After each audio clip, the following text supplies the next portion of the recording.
नमस्कार, आप देख रहे हैं हिंदी खबर एक्सप्रेस और मैं हूं आपके साथ मानवी ठाकुर। शुरुआत करते हैं आज की खास खबरों से। बड़ी मंगल पर भव्यता से हुआ प्रसाद वितरण। हनुमान जी की पूजा अर्चन के बाद शुरू हुआ प्रसाद वितरण। बयारा चौराहे पर बालाजी के भक्तों द्वारा बड़े मंगलवार पर पूजा पाठ एवं प्रसाद वितरण दिन भर चलता रहा। प्रसाद वितरण दोपहर 2 बजे से शुरू होकर देर रात्रि तक चलता रहा। लोगों ने हनुमान जी की पूजा कर उन्हें प्रसाद चढ़ाया। इस दौरान करीब सैकड़ों लोगों ने प्रसाद ग्रहण किया। महीने के चौथे बड़े मंगल पर क्षेत्र का वातावरण बजरंगबली की भक्ति से सरोबार हो उठा। हनुमान मंदिरों में सुबह से ही दर्जनों की संख्या में लोगों की लंबी कतारें लगी रही। कहीं सामूहिक रूप से जगह जगह संगीतमय सुंदरकांड का पाठ हुआ तो कहीं लोगों ने हनुमान चालीसा का पाठ किया। भगवान हनुमान प्रभु श्री राम के परम भक्त हैं। श्री राम की उपासना से हनुमान जी बेहद प्रसन्न होते हैं। ऐसे में ज्येष्ठ में प्रत्येक मंगलवार के दिन किसी राम मंदिर में जाकर राम रक्षा स्तोत्र का पाठ करें। मान्यता है कि भगवान राम की जिस पर कृपा होती है उस पर वीर बजरंग हनुमान जी की बेहद प्रसन्न रहते हैं। रामनगरी अयोध्या पहुंचे मास्टर जी ने भगवान रामलला का दर्शन पूजन किया। इस दौरान उन्होंने जनपद के स्कूल में अपने आध्यात्मिक प्रवचनों वाणी के माध्यम से ज्ञान साझा भी कर रहे हैं। उन्होंने अपने विचारों का उद्गार अयोध्या की पावन भूमि जहां से ईश्वर स्वरूप मर्यादा पुरुषोत्तम भगवान के श्री राम के आदर्शों के माध्यम से व्यक्त किया। दैनिक जीवन में सचेतना के अंतर्गत चिंता, तनाव व अवसाद से हम कैसे मुक्त हो सकते हैं, इस विषय पर तत्व दर्शन व आध्यात्म पर आधारित अनेक उदाहरण देकर शिक्षकों को चिंता मुक्त एवं तनाव रहित जीवन जीने की कला बताई।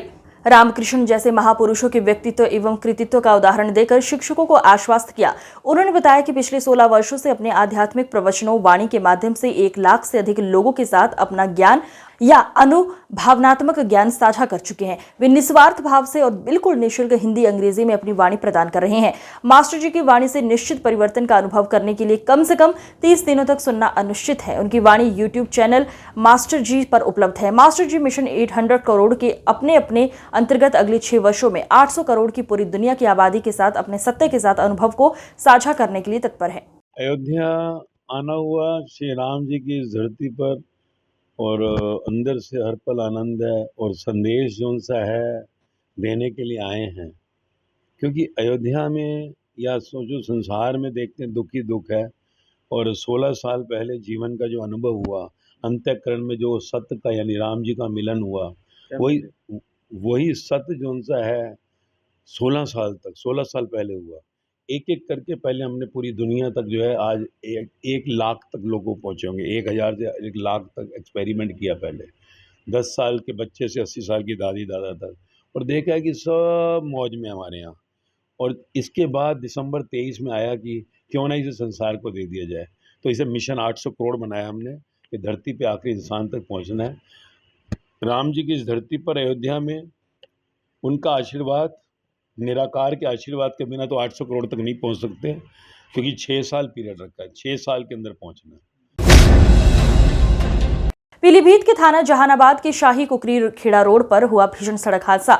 पिकअप और टुकटुक का हुआ भीषण एक्सीडेंट जिसमें 9 लोगों को गंभीर चोटें आई है। सूचना पर जहानाबाद पुलिस मौके पर पहुंचकर दोनों वाहनों को कब्जे में लिया। जख्मी लोगों को सीएससी जहानाबाद एम्बुलेंस की मदद से पहुंचाया गया, जहां दलीलगंज बुंदन की इलाज में मौत हो गई, जबकि सीएससी जहानाबाद के डॉक्टरों ने 9 लोगों को हालत नाजुक देखते हुए जिला अस्पताल रेफर कर दिया है।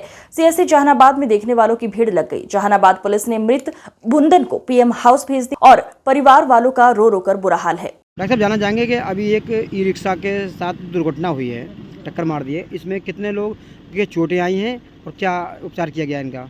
इसमें 8 लोग टोटल जो घायल हुए थे। उन घायलों में एक यहाँ पे ब्लड डेड थे बुंदन, और बाकी सब में हमने 5 लोगों को रिफ़र किया है, उनके चोटें ज़्यादा थी। अच्छा, ये घटना कहाँ की है लगभग? ये हांडा गांव के पास की। शैक्षणिक उत्थान समिति ने अपनी विभिन्न मांगों को लेकर धरना प्रदर्शन किया, सौंपा ज्ञापन। रामनगरी अयोध्या में सामाजिक एवं शैक्षणिक उत्थान समिति ने शिक्षा भवन पर अपनी विभिन्न मांगों को निस्तारित कराने के लिए धरना प्रदर्शन किया। धरना प्रदर्शन कर रहे संस्था के सचिव शशिकांत पांडे ने बताया कि आर्य कन्या में प्राधिकृत नियंत्रक नहीं नियुक्त कर रहे हैं तथा जिला विद्यालय निरीक्षक 10 मांगों का निस्तारण नहीं कर रहे हैं। पीडी पांडे इंटर कॉलेज से ज्येष्ठता निर्धारित नहीं कर रहे हैं। बोनस, चयन, वेतनमान, अवशेष, फार्म्स, इका को अल्पसंख्यक का स्वरूप समाप्त करना जैसी 10 समस्याओं को निस्तारित करता है। यदि सभी समस्याओं का समाधान नहीं किया गया तो 29 तारीख के बाद धरना प्रदर्शन होगा। आज जेडी अयोध्या से 2 मांगों को लेकर के और जिला विद्यालय निरीक्षक से 10 मांगों को लेकर के हम लोग धरने पर बैठे हुए हैं। मुख्य मांग है जेडी साहब से कि राजकरण आर्य कन्या, जिसे जिला विद्यालय निरीक्षक द्वारा कालातीत और अनियमित घोषित किया जा चुका है, उन दोनों विद्यालयों में प्राप्त के नियंत्रक नियुक्त किया जाए और प्रबंधक को हटा दिया जाए या उसकी संस्तुति के आधार पर। पहली एक मांग है।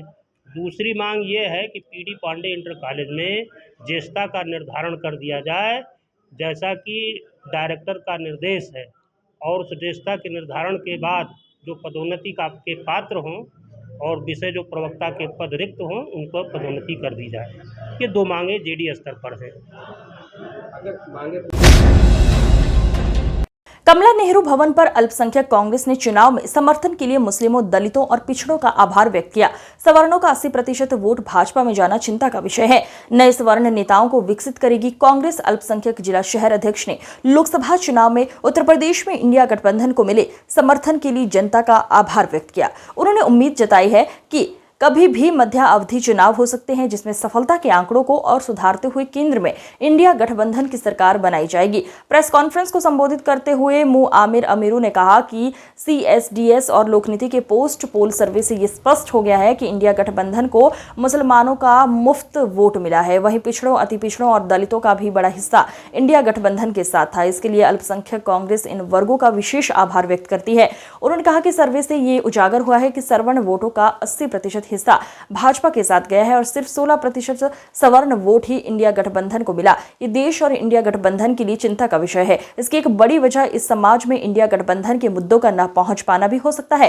कांग्रेस सवर्ण समाज में नए चेहरों को विकसित करने पर गंभीरता से विचार कर रही है, ताकि आगे से सवर्ण समाज का पूरा वोट इंडिया गठबंधन और कांग्रेस ले सके।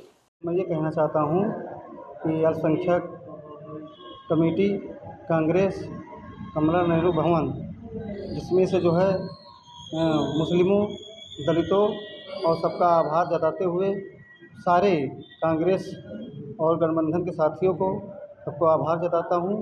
और ये जान के चल जो है कि जितने भी जो सारे लोगों ने जितना भी मेहनत किया सबके इसमें आया। उसके बाद में जो है गठबंधन को यहाँ से भारी मतों से जिताया गया और अवधेश जी को आगे बढ़ाया गया। अब कहना ये है कि इसे अयोध्या के वासियों के लिए इसमें से भाजपा वाले ने कुछ नहीं किया।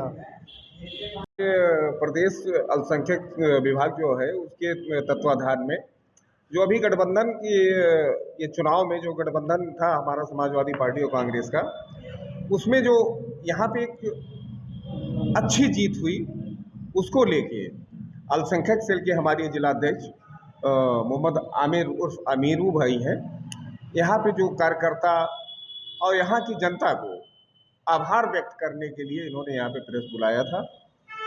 और यहाँ पे जो भी SC, OBC और अल्पसंख्यक के साथी चुनाव में अपने देखिए, पहली चीज़ ये आज कमला नेहरू भवन ये अल्पसंख्यक की तरफ से ये संदेश जाने के लिए कॉन्फ्रेंस बुलाया गया, आप लोगों को बुलाया गया है। पहली बात तो हम सब इसमें पूरी उस जनता को, पूरे गठबंधन को, उसका मतलब यहीं से आपके ही थ्रू, आपके ज़रिए से, आपके उस भार से मैं सबका आभार व्यक्त करता हूं। और ये चुनाव जब शुरू हुआ, जब गठबंधन हुआ, उसी तारीख से लोगों के दिलों पे एक छा गया है कि हाँ ये गठबंधन है, अब की गठबंधन इस तरह से रहेगा। जहाँ जहाँ प्रचार में गए वहाँ लोगों का जोश भी देखा, खरोश भी देखा, काफ़ी उमंग देखा और हर वर्ग के लोगों को वोट इनको मिला है। अयोध्या में भवन निर्माण समिति की 2 दिवसीय बैठक राम जन्मभूमि परिसर में संपन्न हुई। राम मंदिर निर्माण के साथ साथ राम मंदिर परिषद के सर्वांगीण विकास को लेकर बैठक में चर्चा चली। भवन निर्माण समिति के अध्यक्ष नृपेंद्र मिश्रा की अध्यक्षता में बैठक चली थी। 2 दिन कार्यदायी संस्था के इंजीनियर और राम मंदिर ट्रस्ट के पदाधिकारी के साथ चला बैठक का दौर। राम मंदिर ट्रस्ट के सदस्य डॉक्टर अनिल मिश्रा ने बताया कि राम मंदिर परिसर में निर्माण कार्य है प्रगति पर। ग्राउंड फ्लोर पर 95% कार्य पूरा हुआ है। राम मंदिर में स्थिति कुछ पिलर पर मूर्तिकारी का काम चल रहा है। प्रथम मंजिल का कार्य आगामी 2 महीने में पूरा हो जाएगा। प्रथम मंजिल पर फर्श निर्माण का कार्य शुरू हुआ है। बारिश के पानी को रोकने के लिए वाटर प्रूफिंग का काम फर्श पर चल रहा है। बारिश के पहले वाटर प्रूफ का काम पूरा करने का प्रयास होगा। प्रथम तल पर वाटर प्रूफिंग का कार्य लगभग 80% हो चुका है पूरा।